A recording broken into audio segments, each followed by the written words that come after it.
Good afternoon, everybody. My name is Corey Rosen, and you're listening to the Story Podcast. Today, I have on a super awesome guest. Before we get into that, if you would really like to support what I do, please be sure to check out the shop. We have some merchandise, we got stickers, and we got hoodies and t-shirts with the first 50 guests on the back. Today, I have on Mr. Jess Cannzie. Jess Cannzie, aka Jesse Cannon, is a live host and podcast host for U Street Meeting Company out of Lancaster, formerly TCP. He has signed with them in 2018. Cannzie started off as an artist, performing and marketing without much return.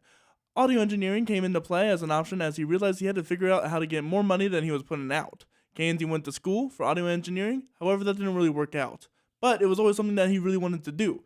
Through the guidance of a legendary producer and engineer, Frank Franchise, he learned the skills he needed to start thriving as a mixing engineer under the substantial tag cadence. It's Cannzie Daddy.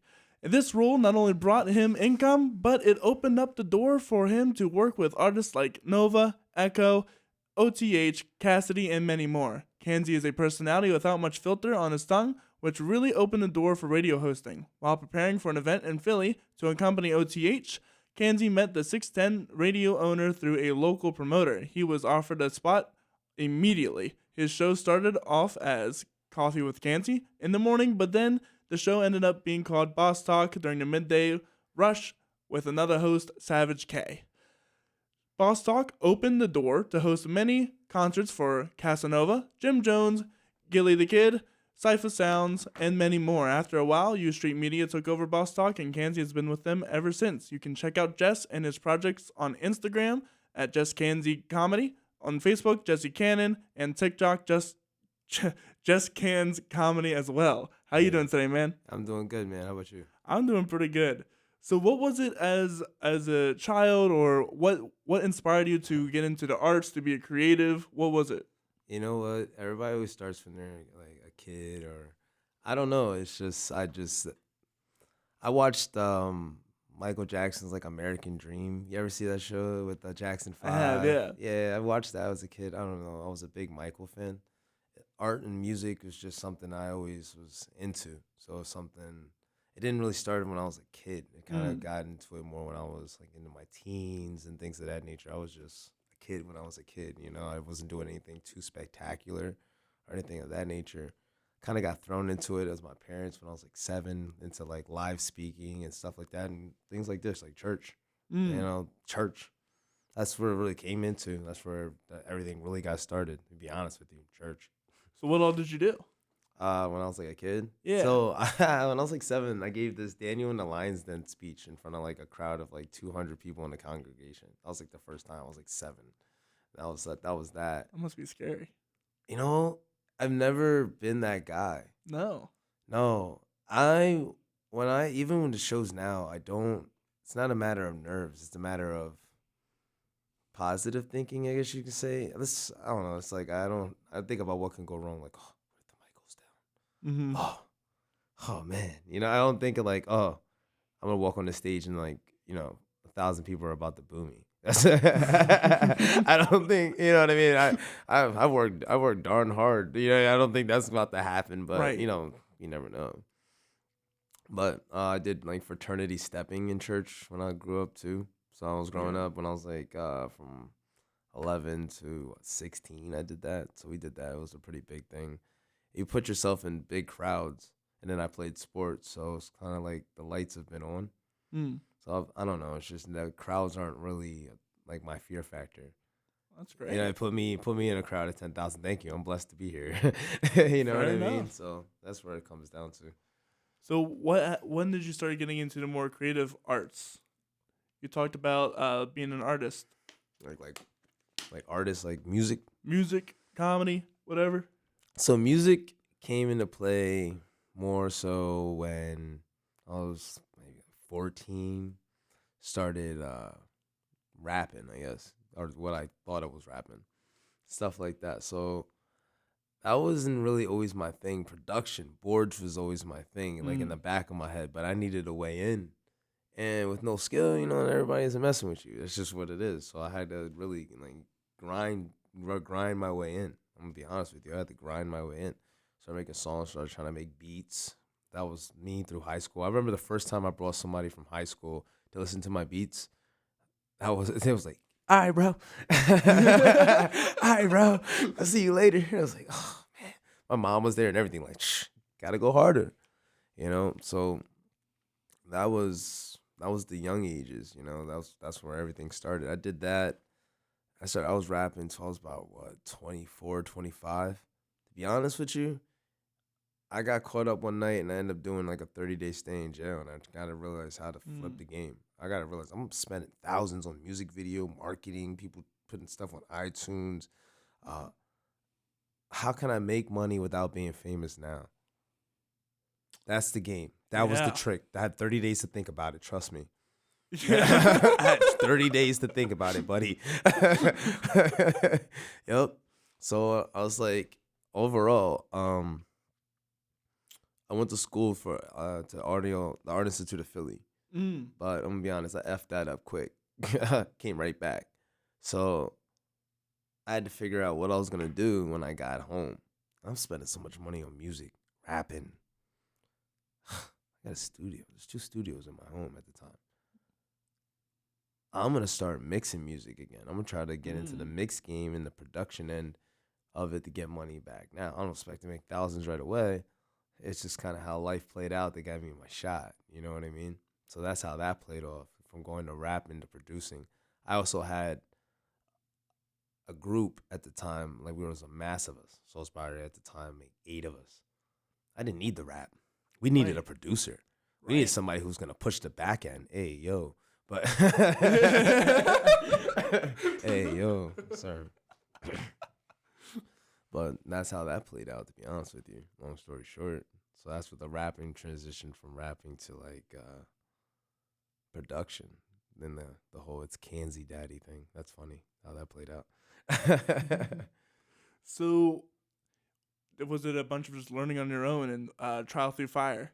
Well, yeah. So it was a matter of just trial and error. Because trust me, the beats were horrible. My raps were okay. I just knew how to do stuff like that. It was a matter of pushing. I had a management that knew how to put me in positions like travel.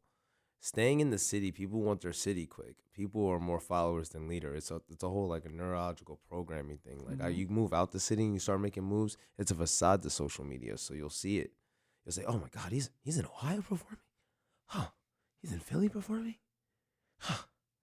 He's in here performing." But in your head, right, you might not like him as an artist, but you'll be like, "God darn, he's working hard. He's moving. He's moving. Oh my gosh, he's moving." You get a couple pictures and videos at a couple shows that look crazy with a lot of people. You look amazing. You get to take shots with a couple celebrities, you're faking the funk there. That's just how that is. Now you look like that. That's how that looks. But then people will follow you off the fact that they want to be a part of. They want to be a part of. People will follow. No one's willing. Half the people aren't going to be willing to take the first step. Oh, I like him. Oh no, you don't got no likes though. I don't know. Yeah. That's how that is. But I guarantee you, a couple people are like, yo, that's hot, that's hot, that's hot. That's how an algorithm works. That's hot, that's hot, that's hot. Now the system says, oh, looks like that's getting hot. Let's push that. That's exactly how that works. And that's the same thing I do for myself. Yeah, no, you're exactly right. That's exactly how I started with the podcast. We were like, Then I started getting bigger and bigger guests on, and people were like, oh, Right. I mean, I started in my city, but my city is not always open arms. Right, You kind of got to earn it. They're like Philly. They're like the best and worst fans ever. They write when they win. They write when they lose. Hey, they know it's what it is. I mean, you got to kind of like earn it for them. And that's what it is. That's what it is. You got something that they can't deny, and that's what it is. For me, I just outwork. That's just that. So why move out of Philly? Me? I mean, why would I move out of the city? So, to be honest, I ain't gonna say too much. Things were going weird with the radio station. Let's just say that. But at the same time, Billy, shout out, shameless plug, U Street Media. Make sure you go like on all platforms, Facebook, Instagram. The CEO had been scouting. So there was a whole situation that was playing out, I'll be honest. So I got in the car to go do the show with Savage Kate, and one day she's like, hey, at the time it was TCP. So boom, this guy's from Lancaster. They want to sign us. Nah. Why No. not? Why not? Because I'm loyal to my people. Right, of course. I'm loyal to my people. I'm telling you, it's better. They're moving. This is my folk. I know. I'm like, okay, this is what I'm gonna do. I'm gonna give them 3 months, and then it's either they're gonna make the way, or they're gonna break the deal. Our contract's running out. Mm-hmm. What do you want to do? Well, needless to say, they went around. They're not paying attention. I'm paying attention, so it ran out. They screwed me over. Billy is right there. Like, I went live. Hey, yo, sign the papers. Yo, I'm part of TCP. I just made a major jump out of the comfort zone of my city. That's what it takes. Now I'm here. Trust me, I've been down here for a while. Trust me, it wasn't just open arms like, oh yeah. I mean, they show love. I love Lancaster. You guys are different.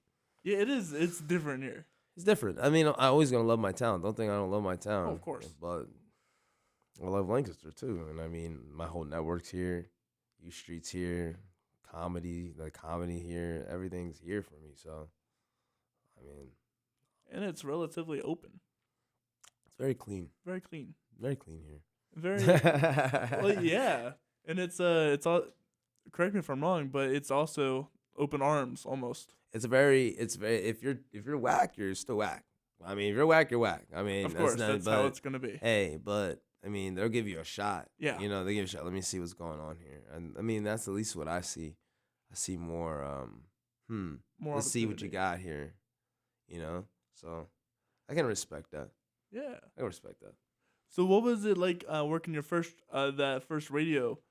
What was all the stuff you were doing? What was the goals? What was the plan? So it was like a startup ordeal here. So they were bringing on personalities that they seen from around. At the time, I was an engineer with a tag that happened to be in music videos who ran his mouth. Oh, you know, shorties with the you shouldn't do that. Get a couple jokes, haha. Me personally, this comedy thing wasn't a thing. You know, it wasn't a thing. I was just a guy who talked a lot of crap. Yeah, I just have no filter. I just say what I want. You know, it's like, oh, okay. Yeah, I ruffle your feathers. You know, I like to ruffle feathers. That's fun to me. Why not? So overall, I mean, I don't know. I forgot what I was saying actually. What was it like to do the first radio show? Oh yeah, the radio show. It was hard because I didn't have a ghost. When I didn't have a guest, or I didn't have anyone really. Just a monologue. So it was just like going. This was before I have a career in sales too. So It was before I had all that. Before I had my insurance license, I wasn't a professional speaker. I wasn't anything. I was just a guy who ran his mouth. So I just kind of figured it out. Do I want to sound like this guy? Do I want to sound like this guy? Ugh, that's the problem. I'm trying to sound like. I'm trying to emulate. I have to be me. And I realized that. So by halfway through the season, I started figuring out how to flow with stuff. Started bringing people on to fill that void. But if I didn't have it, those shows were long because it's like, oh, I need someone to bounce off of. I need someone's feathers to ruffle. Right. So I got that. The first one, to be honest, that I brought on for in the morning was like Boss Talk. Like the first season was an artist, just me. And I moved out of the basement and I moved it into a local clothing shop in the back. Crazy. Mind you, this stuff's all digital. The radio station didn't have like headquarters yet. Yeah, so. Oh, yeah. Yeah, so this is crazy. So I'm just going with it. People are buzzing about it, so I'm just kind of going with it. I'm not mean like thousands, a couple hundred. Like, right, of course. And mind you, this was like 25 views. Now we're moving into, you'd watch it progress, like 50, 100, 200, 350, 450. All right, what am I going to do to break the barrier? We got one that's like 1,000, 1.8K. Oh, now we're moving. Yeah. Now we're moving. Okay, what are we going to do? All right. So, okay, me's not jumping in the deep end with me. Let's get her own show where she can do her thing and then bring in someone just off the street. That's crazy. Meantime, I had did another podcast with OTH. He's an artist. This called like Anything is Possible. And I met this girl named Keisha. We're going back and forth. Pop, pop, pop on the show. The flow was crazy. And then I happened to run into her in the bar one night. Mind you, I'm going through months. I have had about 3-4 different types of interviews with like 8 to 10 contestants coming in all different types of styles of people. It's not the fit. It's not what I'm looking for. I'm like, I'm not going to find this. So I didn't have a second season for a while. I finally find her. You're it. And then and there never was I'm looking for her. I just ran into her one night. You're it. Come. So we did a show. It went stupid. It was like 56.5K. It went stupid. We're like, oh, this is it. There's the Mrs. Niche. Boom. So we started flowing with that. And then we transitioned that on over to TCP. She's partying, doing her own thing. She's doing the family life thing now, which left me without a show. Now, I'm be honest, I'm kind of sitting on the sideline, but we can get into that. You see what I'm saying? How the transitions work. Well, yeah. It's especially in the entertainment industry, transition is the way of life. Yeah. I got a question though. What was the Boss Talk mainly about? So what we got into and what I do best is urban talk. It's more like urban boss talk. People used to interpret it as like I was gonna get on there and talk to you about like stocks and bonds. Again, I'm still not an insurance agent yet. I'm the guy just working third shift at like Amazon. You know what I mean? Producing on the side still, like things like that. We just would talk about, we wouldn't always get urban topics. We'd get relatable topics. Like if you see something on the book that's like a question, like I can't even think, like we'll ask a ratchet question, like polygamy or not. There's debate about it. Talk about it. Right. Could you accept your son or daughter if they were free spirited? Yeah. So every single show is a different topic. Yeah. We just would come up with this and just go ham. Discuss it. And then those things about it, those things would be, the comments would sidetrack us. So we get a subtopic out of it. You know what I mean? Also learn the way of the communicator and the way of the microphone, with censorship. Trust me, I got chewed up on the internet before. Trust me, it's happened. So trust me, I know about all that. Trial and error, like I said, trial and error, man. Like, trust me, I know. It's one of the big things I'm worried about on this podcast is because it's all over the radio. It's over whatever censorship. No matter what, and then you have everything they can do wrong today. Of course, yeah. I mean, me personally, I think that it's a lot of sensitivity. It takes it away from like certain comedy too. Like, there's certain skits I have. They're like, I don't know if you, man, you're gonna get it, man. You're gonna get it, and sometimes whatever. So I don't think I crossed any lines. So tell me, what's explain U Street Media for people who aren't aware. So, U Street Media, for clarity, used to be The Culture Professional. There's a 2 separate entity now. We changed our name due to conflict of interest, things of that nature. I'll leave it at that. They're not getting a shameless plug. U Street comes from, that was like the black like entertainment back in the day. So he changed it to that. We're a media company that hosts at this time 2 different podcasts, a TV, like a show. We're working on certain reality things, like different skits. We do comedy shows, Rumor Rhyme. So typically it goes, like we have one coming up August 5th in York, PA, at the Parliament Theater.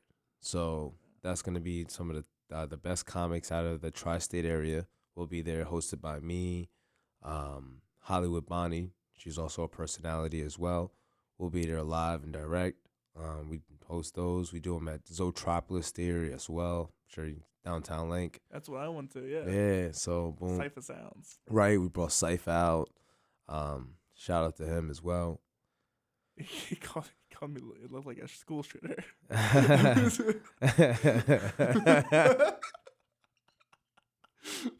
Never gonna forget that. And that's it's probably the worst. It's probably the worst thing I've ever been called by a comic. Yeah, that's crazy. You said you look like a school shooter. Yeah. Because I was sat there right up front, and he said, "Look at this kid. It's like a school shooter looking." Thanks. That was a good one. Yeah, we had those types of vibes. Then there's Room and Rhyme, of course. Those are different types of poetry events as well. Working on a lot of stuff there. That's what it comes down to. We're a whole media company. We do skits, reels, podcasts. Is it minority focused? It starts there, but it's not just urban, it's global. Mm. It's all welcoming. I mean, we're not a lot of our shows aren't just urban. A lot of shows you see, like, it's like 80% Caucasian. It's a mixed variety. Like, we're trying to bring it all together, but it starts there at home, like for our folk, of course. You know what I mean? But that's a whole different thing. I'm for everyone. Gotcha. So Oh. So what separates you as a personality as opposed to others?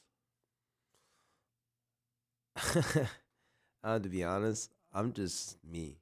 I think that me and the personality they're not two different people. I talked to the first lady and she said, "You gotta separate the two." Mm. I'm just me. I'm always like that. I wanna shoot straight. I'm gonna shoot you straight. I might now hold my tongue a little bit more than I did like 2 years ago when I first started. Spill off, I don't care. Mm. Now I kinda watch it. But the thing I think is people are two different people. The thing is that the person that you speak to now is the same person you're gonna get later. I'm me. I think that's what separates me. I'm me on and off the camera. So if you mess with me on the camera, I'm the same guy. It don't matter if you see me in the Mama Keen skit outfit, you see me in the jailhouse. That's me. That's just me, being a piece of me to you in this certain predicament. I really don't turn it off much. It's there's no turning it off. It's me. I am Jess Cannzie. I'm Jess Cans. There it is. So, how do you create skits in your mind? How do you create jokes? What's the process behind that? So, be honest with you, just to say, I mean, I started because I'd seen people like Ken Stars out of New York, starring Sarah, Mr. Commodore, making these funny videos. This is years ago, like 2016, 15, when Vine and people started coming out. Desi Banks and these guys when they were like starting off, like King Bosch, these guys were on Vine, man. Broke up. Regular me and you. Like, that's how it is. And I was like, I can do that. But I never put it in. I never, So I never, so I never, put 100% into it. Mm-hmm. I just started getting into it. I tried a couple. They did a couple good numbers. And then now it's like I'm into it. Now I'm in TikTok. Started making TikToks. Yeah. The funny story, that's how it started. Really. When I started going into this, it was TikTok. I got COVID. The first time, so I'm stuck in the house. Right. I've watched everything on Netflix. Everything. Right. Meanwhile, right. I'm signed with TCP, but I'm not doing any shows. There's no comedy events or anything. So I'm just sitting on the sideline doing back end production with the potential to put together a show. But I'm just sitting on the sidelines, just whatever. So I started making TikToks. Let me try this. Everybody loves this TikTok thing, right? Right. Try this. Overnight, 2,000 plays. Oh, okay. Let me do another one. Is this everybody? I'm looking at other people. See, like, no. And mind you, I had like 500. I'm getting followers. Right. Boom. Do it again. Boom. Do it again. So now it's a thing. And let me throw these on Facebook, see what happens. People are loving this stuff. Okay.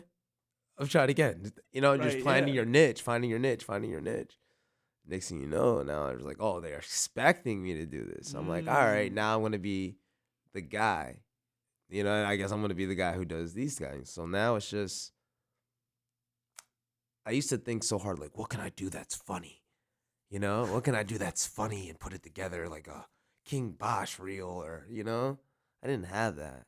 Some of these songs were drawn out, stretched out. I brought another guy in. We're doing a couple. We're hit and miss. It is what it is. I just started figuring out algorithm, people.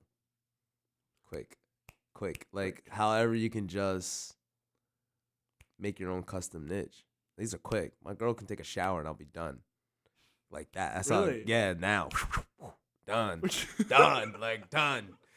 Done. That's all you think guys think. Man, I got short and long joints. Hey, yo. So, yeah. I mean, I don't think too much anymore. I just live off experience. These are like my life experiences. All of them. I just find a niche and put them out. That's it. What do you think is your favorite one so far? That I've ever done? Yeah.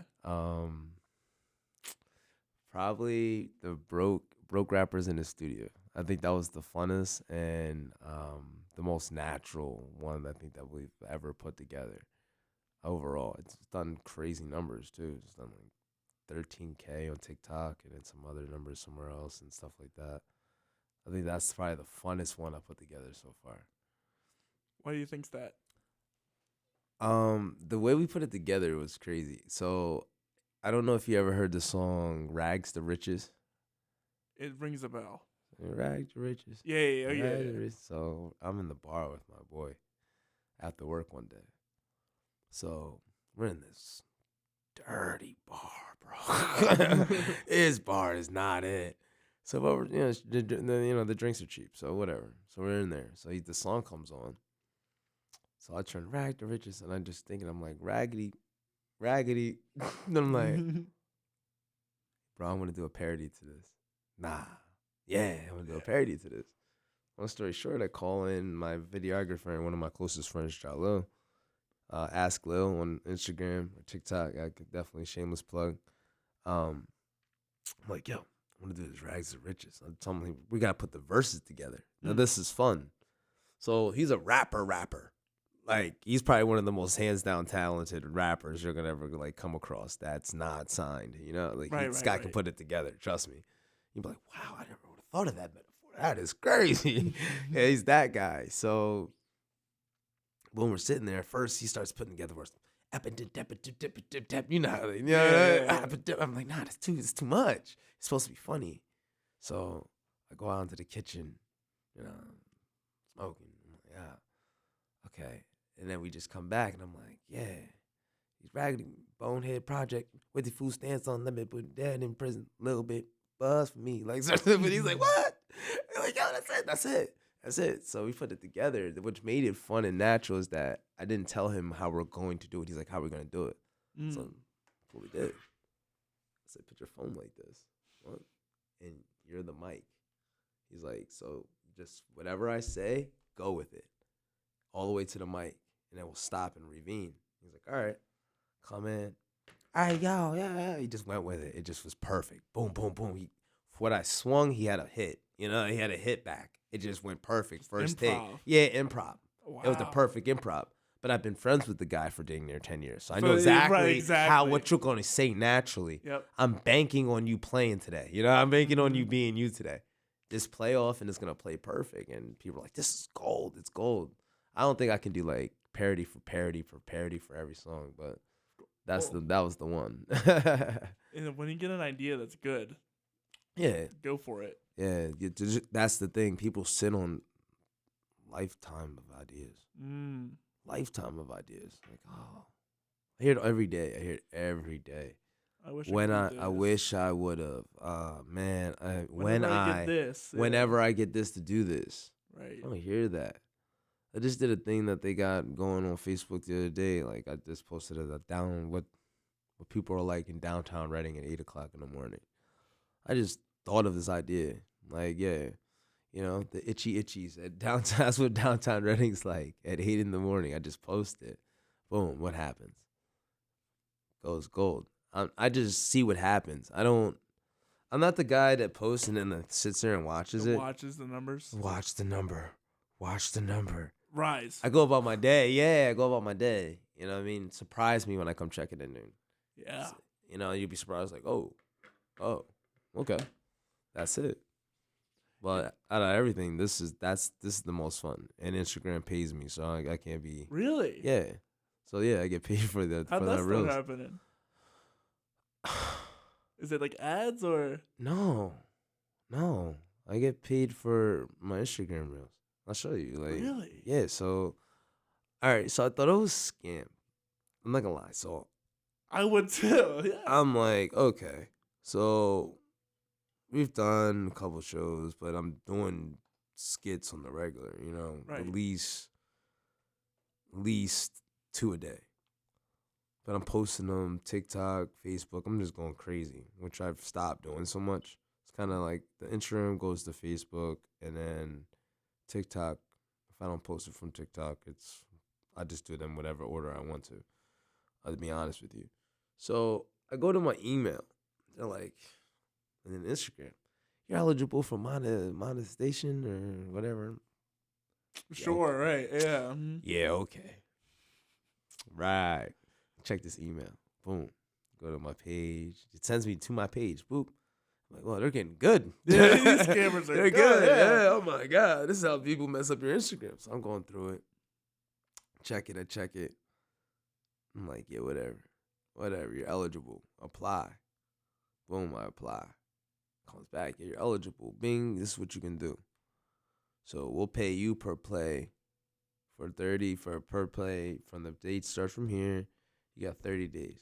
So whatever you do, you're in there. You pay your per play. Wow. So I'm like, okay. So I did it a couple times. And I'm like, oh, okay, it works. Now it's so this works. And then, now we're here. I'm like, oh, okay. You can make a couple $100. Like, really? Yeah. Like it's good. I just got a deposit from them. So it's like, oh, okay. It makes it worth the while when you get a little winning in you. Right. Get a little winning, like, it changes. Like, I tell people that all the time. Like, it didn't happen overnight. No. I didn't just get handed anything. I'm nowhere where I want to be. But I've found my niche. You know what I mean? I found my niche. Yeah, I've been an engineer. Yeah, I've been a rapper. I'm a live host. I'm a podcast host. That's what I do. It's literally what I do. I for a living, I'm in sales. This is really my living, though. You know what I mean? Like, yeah. It's just what it is. I hear people's excuse, but I don't hear their excuse. You know what I mean? It's kind of like you got to go for what you want. I just stay consistent. I don't ever stop. Right. I don't take vacations the way I'm supposed to. Because I'm not where I want to be. I'm not there yet. You're always pushing. Yeah, I'm always pushing. I was sitting with folk earlier, and I'm like, ugh, what I want to do. I'm sitting with my folk. Everybody's going through their thing. What do I do? What do I do? What do you do? I keep going.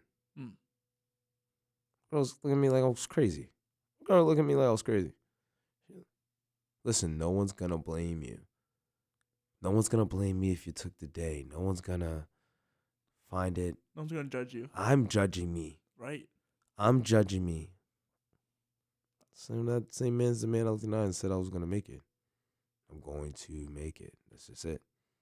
I want you to look at me like it's crazy because when I'm driving in my Rolls Royce, my mom's living in the house on the hill. Don't be mad at me. Don't be mad at me. I just know what it takes. You got what it takes.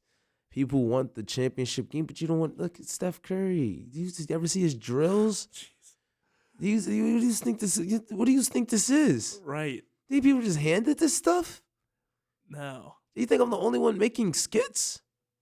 Heck no. So what do I got to do? How did Dave Chappelle get a start? Exactly. Grind. Right? Grind. Real grind. Real grind. Not when the lights are on once a week. Now the lights are on. Now I feel like I should be. The star's on. You can't even do it unless your mom is there. You can't say your family there. Just watch. Now we can start. No. That's not gonna get you there, buddy. That's not going to get you to the championship game. Mm-mm. After the game, do you still run drills? When you go home, do you study film? When you go home, do you critique your craft? Do you go home, not just you personally, do you watch yourself? Yeah. I messed up at Safe. My folk will tell you I beat myself up for weeks about that. Mm. For weeks, I beat myself up about it. Like, "Argh." Like, I have to be better. I'm a vet. Like, I expect greatness from myself. Mm. You're like, you're crazy. You're crazy. I want you to think I'm crazy. I want you to think I'm the craziest man in the world. The craziest people usually are the ones that leave a legacy that's unmarked. Yeah. And I'm thinking I'm behind the ball. I'm behind the ball. I don't go hard enough. I get frustrated because I don't even know like where to put more energy. You know, Mm-hmm. a lot of people don't think like that. Like I'm crazy. Well, because most people get burnout. Exactly. I was talking to Billy earlier. He's like, "Yo, listen, we're cool, man. You got it." I'm like, "No, we do not deviate from the plan. We do not. It's gonna set me back. I'll do with everything else when I do with it, but I got something to do. We have something to do. Feel me? No, I got you. And especially because if you don't, what's gonna happen? You're gonna sit down, you're gonna think, and then you're gonna get in the spiral.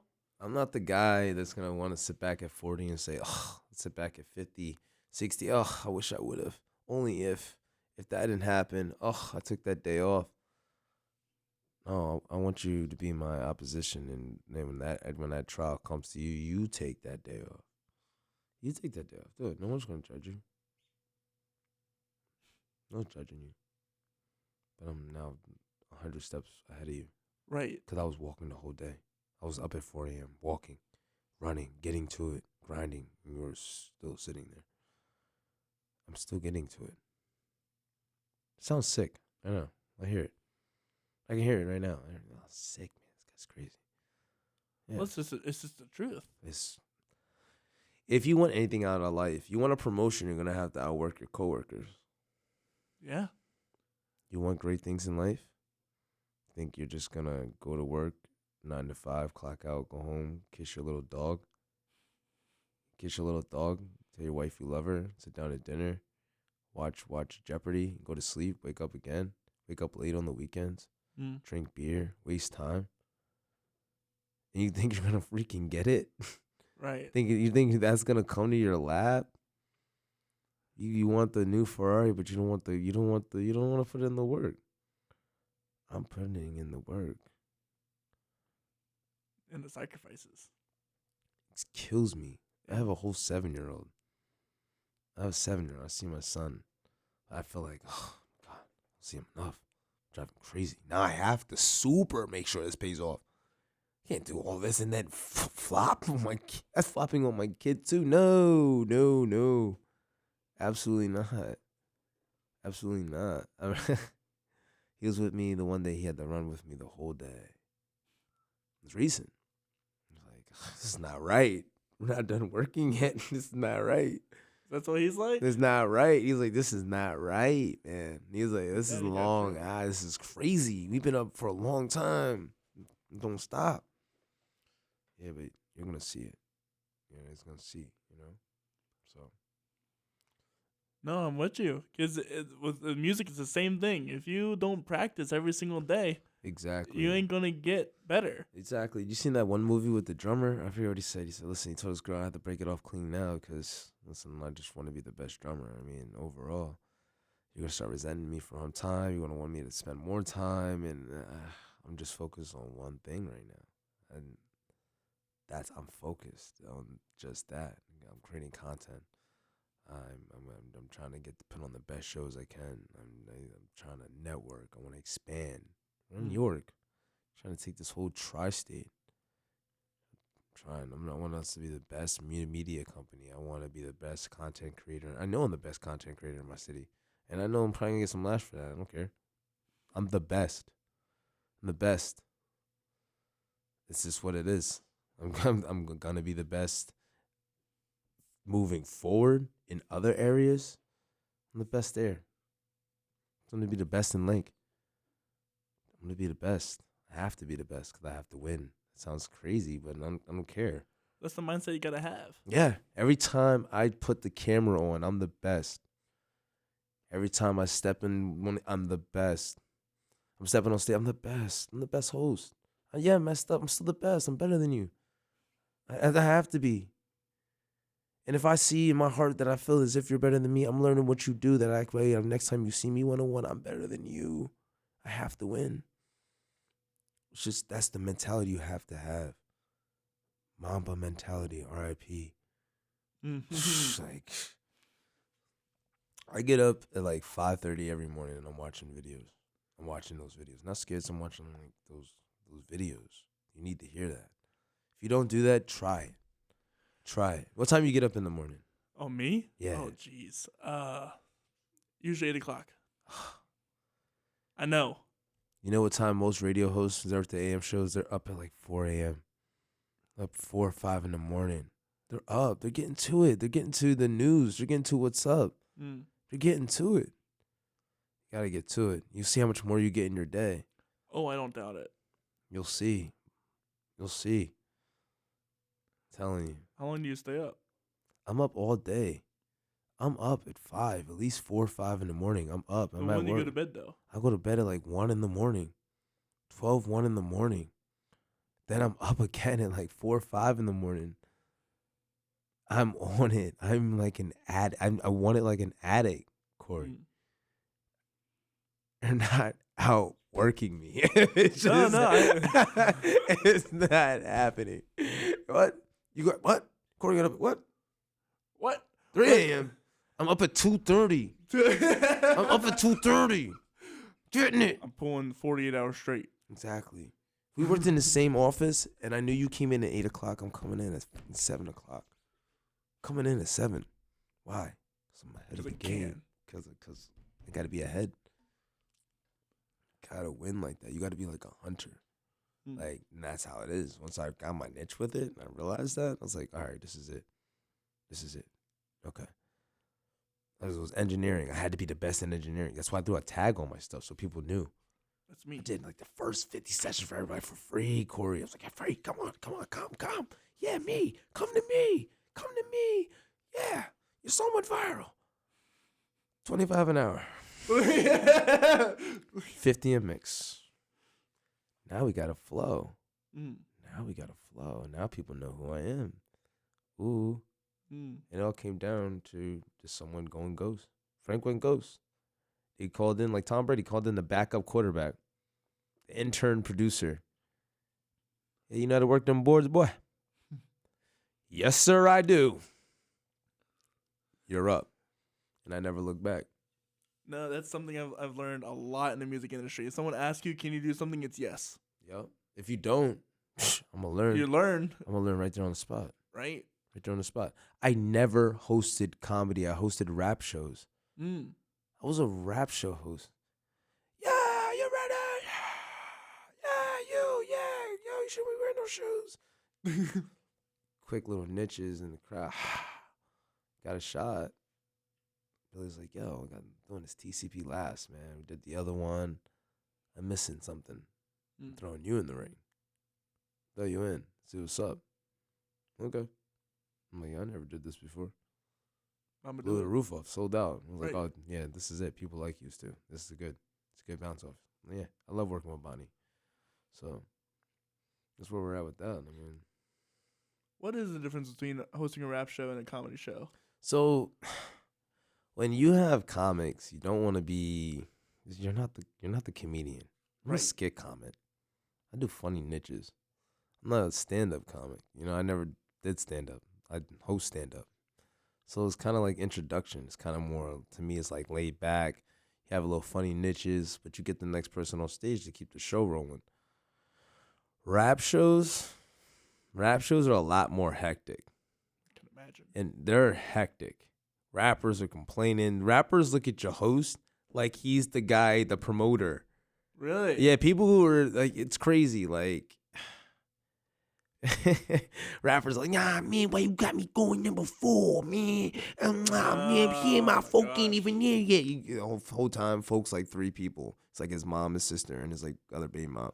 Anyway, so you know how it goes. I call a spade a spade, man. I don't care. No, I understand.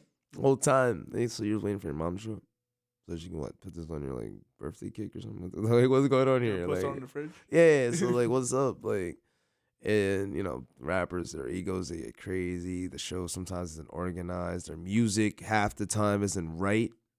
That's crazy. It gets nuts. People, and then rap shows, local rap shows, regardless if you have a celeb there or not, especially if you don't have that spine right there, that brick wall to hold it, and you're like, all right, so Jim's coming out. All right, so Gilly's coming out, or PNB is coming out, whoever. Local shows, you have to keep the crowd's attention. So you have to be on it every time. Just imagine having a horrible flop right before. They're like, this song is trash.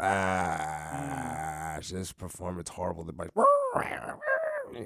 horrible. We've all been there. I know, 'cause I see you do a lot of local, like, doing things like that, and, going to different shows. So I know you've seen a couple flop acts before. Yes. Of course. Yeah, so imagine coming on after that. They're like, I'm about to go home. Yeah, right. This is dumb. Like, you know what that is. 3 more hours of this? Mm-mm. Yeah, exactly. So imagine, how you got to draw them back in. You constantly have to draw them back in. I had a flop show last year or earlier this year. I mean, it was bad. Like, it was bad. It was so bad, and like it was probably like 14 people there. Oh no. Yeah, it was bad. So people were upset, rappers were upset. So I just flamed the promoter. Just started talking jokes, cracking jokes. That's the only way people are gonna feel better. Right. If they want to beat up on him, so how about I just jokingly beat up on you, and then they feel better, Right. Just make sure you have their money. Because I know you paid me, but. It was so bad that I was like, oh, man, he paid me, man. I have to stay down. I'm about to give him his money back. I'm about to give you your money back. I'm going, man. This is crazy. But it happens. It happens. Roll the punches. Comedy shows, they're more of, you gotta be on point. And you gotta be ready for hecklers, too. Oh, yeah? You gotta be ready. You just gotta be on point. How do you deal with hecklers? By being me. Like, don't think I won't stop and heckle you back. I have a video on Instagram that did like 4.5 million. The troll comments on that is crazy. Trust me, it was crazy. And that's with like my girl. So we did this crazy video. So it was like, oh, those two dudes is like crazy. This shit, like crazy. I told Billy and I told Bonnie, we was in a meeting, and I was like, you gotta be ready for that. I was like, that was a test for me. I think like. People are going to troll. People are going to say what they want to say. Yeah. But you commented. You took the time out of your day to comment. I thank you. I appreciate you. Right. I appreciate you. I appreciate you for that comment, throwing me more into the algorithm so more people can comment, so more people can follow, so I can get more hate, so I can get more love. PR. Exactly. That doesn't matter to me. I was like, at first, I'm not gonna lie, it wasn't like that at first. I was like, said that about my girl. Yeah, right. Like, I got blocked for like 3 days. Yeah, so I got flagged by Instagram the first time. I was like, yeah, you beep beep beep beep beep beep beep. I was going off on this guy. I'm like, yeah, you talking about my girl? What you talking about? Block me. I'm like, all right. I got blocked up on Instagram, so I'm like, all right, I gotta chill out. Now you can't. Then the comments started growing. It's probably like 500-600 comments. Yeah. Wow. So yeah, like, I'm like, I can't comment on every single one. Of course. Of course. This is what it is. I'm like, this is what you want, right? This is test one. So imagine this every post. Every post you get, you just start going crazy. It's not gonna work like that for you too long. No, it's just wasting time. Yeah. After a while, you're like, all right, let's just get it and just have jokes. Yeah, all right, you got it. That was a good joke. That's what it is. Right. I don't even know you. I don't care. Exactly. It's stuff you gotta grow skin over. Yeah. That's what it came down to. At first, I was like, tight. I was mad. I just realized, like, who cares? Yeah. I don't care. Yeah, what you mad about? This is what you wanted, right? Right. Yeah, you can't expect everyone to be like, this is an awesome video, so funny. Some people are like, this is crazy. Yeah, this is what the world's come down to. Like, some people take the internet very serious. Oh, yeah. Dude, the internet, you should never take the internet seriously. Yeah, like, all. We're like, yo, this is crazy. Like, this is just a quick joke, It wasn't that serious, but. Right. So you chose to watch the show. Oh, man, yo, yeah. Like, that was serious. Like, I was like, this is crazy. Whatever. I'm just here to have fun. Yeah, now I was just started to be here for the comments. I'm like, this is funny. This is great. I'm here. Thank you for the 4.5 million though. Thanks for adding. Yeah. Thank you very much. See you next time. Yeah, exactly. Yeah. Right. I got some more stuff on the page if you want to go ahead and comment on that too. Right. I'm If you want to here. hate on this, here's Here's more. Here's more. I have 300 plus videos you can go ahead and just hate comment on and hate on. Yeah. So what are some of the your favorite artists or comics to work with? So Josh Dewey. Dude, is he awesome. is hilarious. Josh Dewey is one of the most. That's my guy. Dude, I love Josh Dewey. Josh is my guy. Eddie Daniels is my guy as well. CJ Brown. Different. Cypher, he was welcoming as heck. To be honest with you, awesome. Especially with his transition from music to comedy is similar to mine. You know, it's like, all right, just thrown into it. You know, I watch his stuff too. Like, all right, I learn. You know, so those guys are probably. Josh is doing his thing. I mean, I watch. Those are my guys though. Like I said, like Eddie, Josh, Leah, the comedian. She's gonna be in York. Eddie Daniels, he'll be in York with me the 5th, which is Friday. So this Friday. Yeah, this Friday coming up. So it's already August. Yeah, I know it's August 5th at the Parliament Theater. We're gonna be there. My guy R&B sensation Modern J.O. is gonna be there with us. We're gonna be there tearing the roof down. Me and Bonnie. Most of the comments I named, they're gonna be at that show as well. So those are probably my favorite people. Josh is my number one on that list, though. I ain't gonna hold. That's my guy. I love the way Josh delivers. He's such a deadpan comic. Yeah. It very much says the most ridiculous things in the most chilled way. Yeah. At least that's how I know him as a comic. Yeah, that's my guy. I respect him. So here's a question: how do you invest in yourself? So a lot of the investment comes between the media but I come out of my own pocket, which I had to work for that too. If people don't realize that back end, like, oh, you work a lot. Hey, yo. That was like, so how? It comes out of my pocket. I mean, I make about $96K a year. So a lot of that goes into pushing different things, whatever the equipment, just overall push. I do a lot of legwork though. I don't like taking the cheap way. Like, we're not buying views. We're not, you know what I mean? We're not. Right, of course, yeah. If I add something, like, I'm adding it for, like, a push for a show. We're going to be able to push. I want you to push here so this can push here. More or content. Whatever. Exactly. And we're going to, the marketing strategy overall. That's the way we can overall win in the long run. It's the same way with insurance. Like, it might not hit here, but I want to do a lot of legwork so it moves in the long run. You know what I mean? So that's overall how I do it. Nothing too special. So a lot of legwork. Oh, don't doubt it. So what are some future projects you're excited for? So I'm excited for August 5th, of course. Like I said, the Parliament's coming up there. We also got She Got Jokes in October. September. Right after that, it's an all-female event that's coming up. I will be not hosting that. I will be watching that.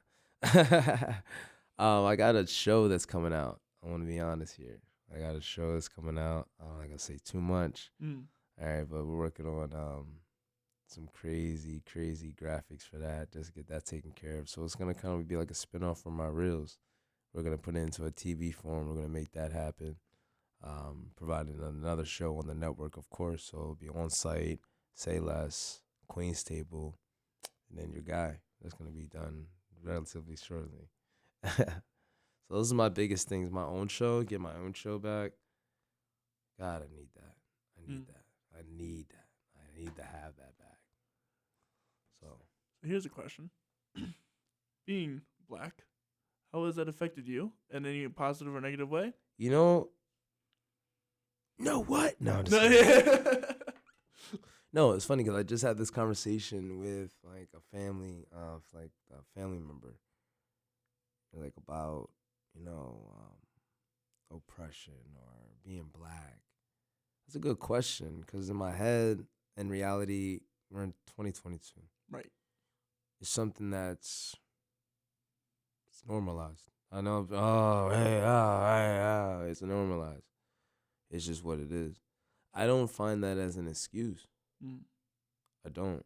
And they're like, oh, you had no. I don't want to hear it. I've been so broke that I've slept in my car. I've been so broke that I've been in the middle of winter sleeping on a bench. I've didn't come up in joyous house, loving parents. I've had my own things.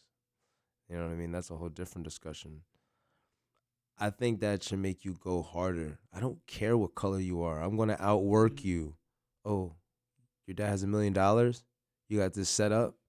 Cool. That means I'm gonna go 50 times harder. That way while I have less, I'm still whooping that behind. Yeah. I'm still whooping you. I don't care. What? Oh, he's this. I'm going to win. That's how that is. And people are like, oh, yeah, but what? In all reality, you're going to get held down. Of course. I hear it. Hear it every day. Sad story. Oh, another man. I hear it. But a lot of people use that as a crutch. Mm. Oh, I can never get here because I'm your favorite athlete. He's making millions of dollars. Most likely, he looks like me. Your favorite artist in the world, regardless of what you like, one of them probably has skin like me.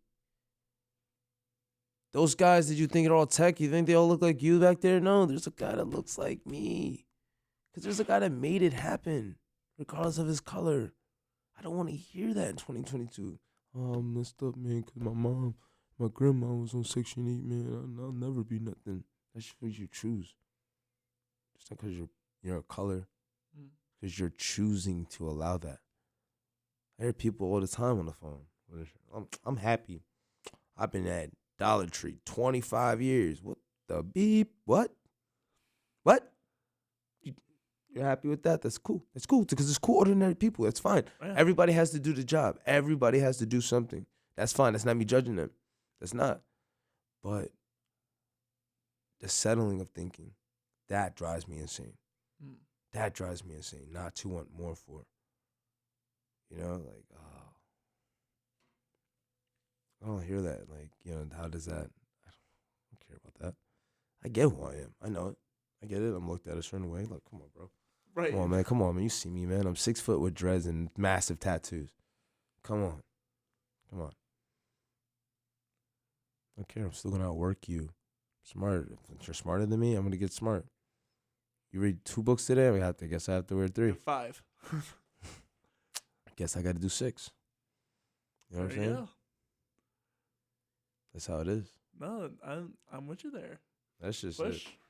And people get defeated when they hear, you know, things like that. That's not me. That should drive me. Especially if someone says I can't do something, now I have to do it. Can't never beat me. What? Bet you can't do a backflip.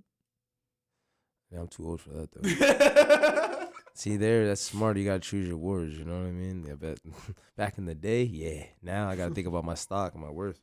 I got to think about my worth. If you pay me, I'll do it. We're going to wrap up a little bit, so I got a few final questions for you. That's cool. What are some of the biggest mistakes that maybe you have made or you've seen other people make? The biggest mistake I think I've ever made is treating my whole system like a side hustle.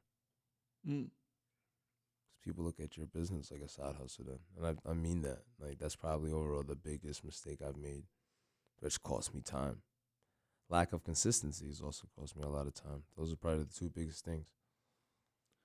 So what is one thing that you want at the end of your life that you want to say that you did? Left a legacy. Left a legacy. There you go. That's the ultimate goal. That's what it has to be. And then last question. What's one of the funniest things that's ever happened on a show? Or worst things that have ever happened on a show? So worst things ever happened. Two worst things. When I was on 610, the landlord came for the rent, and like he was on air, like, yeah, you been talking to me for like 2 months. Yo. I'm on air, like it's crazy. We're live on air. Like it's like he walked in here right here, like, yo, where's the money, yo? Like, oh, hey, yo. What? What? You didn't talk to the owner, bro? He's like, yeah.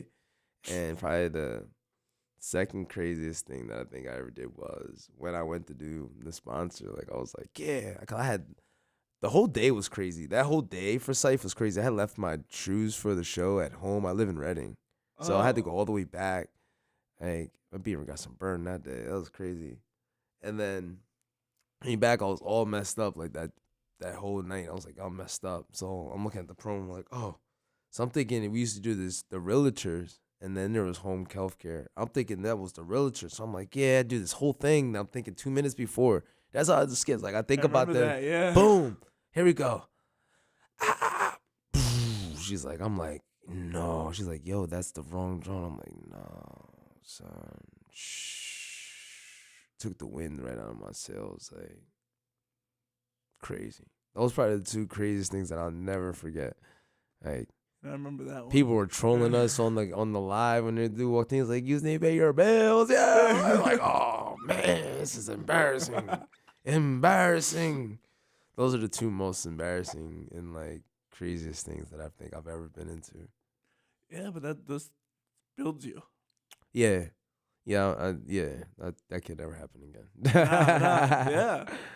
Now you know. Some of the worst things that I've ever done was I forgot to tell the person that, oh yeah, by the way, this is this is in person.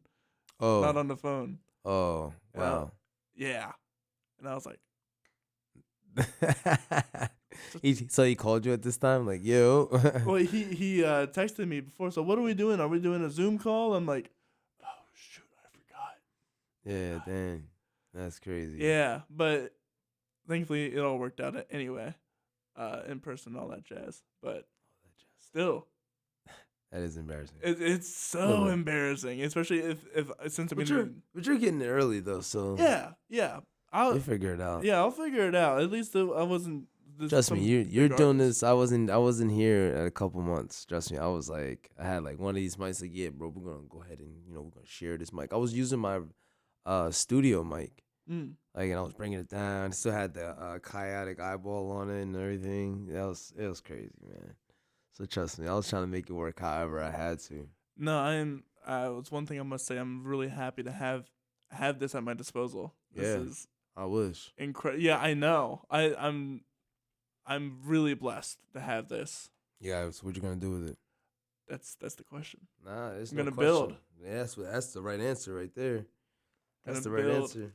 Gonna keep going. Gonna push it bigger. Gonna get more guests. Gonna get more people. Exactly. Gonna build this community. Exactly. Gonna start doing events. Gonna start getting people out there. Perfect. That's exactly what you need to say. Exactly what you need to do now if you're gonna do it. So I don't want to hear no 6 months. You stop doing it. You gotta keep doing it. Just keep going. Just keep going. I got a plan to keep going. That's all I'm gonna do is keep going. Well, with all that said, you can find Jess where? You can definitely find me on IG at Jess Cannzie Comedy. That's CANNZ Comedy. Yeah. Jess Cannzie Comedy. You can find me at U Street Media, TikTok Jess Cannzie, Facebook Jesse Cannon. I have a fans page, Jess Cannzie. Just type in Jess Cannzie, you'll find me. Jess Cannzie Reels.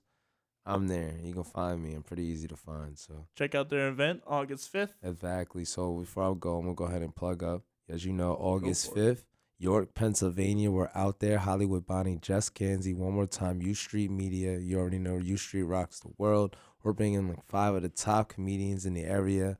Leah Comedy, Eddie Daniels, CJ Brown. I know I'm going to miss a couple, and I do apologize for you guys, but we out there. You can go to parliament.org, buy your tickets, get them fast. They're going fast. They're almost sold out, so we're looking for a crazy event. Mr. R&B Soul, my guy, Modern J, is going to be in the building. He's already going to tune up the ones and twos for you guys. Here, as you know, grab your lady, grab your chick, because this guy be singing. This guy be blowing down. Hey, no. Actually, I'm about to work a double shift. I'm about to head over to U Street now. Say Less is coming on.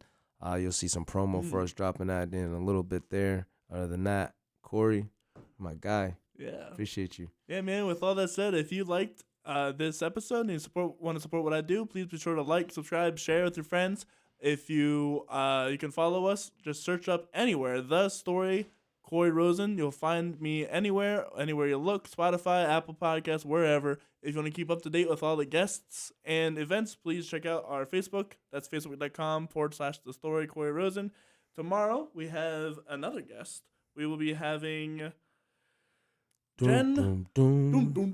Jen Felty is an awesome friend from the past. She runs a what is it called? A theater company. That's what they're called. Okay. Theater company, Red Accordion Studios, and I'm really excited to hear what it's like to run a theater company. No, that's crazy. Yeah. With all that said, I hope you guys have a wonderful rest of your day.